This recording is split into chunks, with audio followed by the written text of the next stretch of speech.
Today we'll explore machine learning and deep learning, two powerful concepts that are transforming how computers think and learn. Artificial intelligence is the big umbrella, and machine learning sits inside it as one key approach to building smart systems. Machine learning is when computers learn from data, instead of being told what to do, step by step. Machine learning powers everyday tools like spam filters, shopping recommendations, and grammar correction apps that get smarter with use. Deep learning is a special type of machine learning that uses more sophisticated methods to tackle complex problems.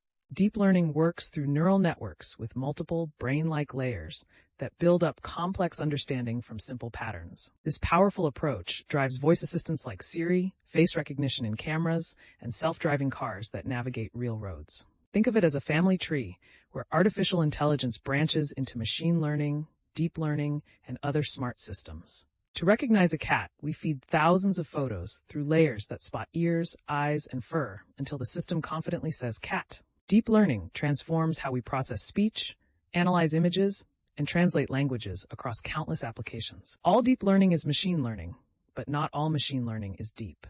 Understanding these AI tools opens doors to creating smart technology and building the innovative systems of tomorrow.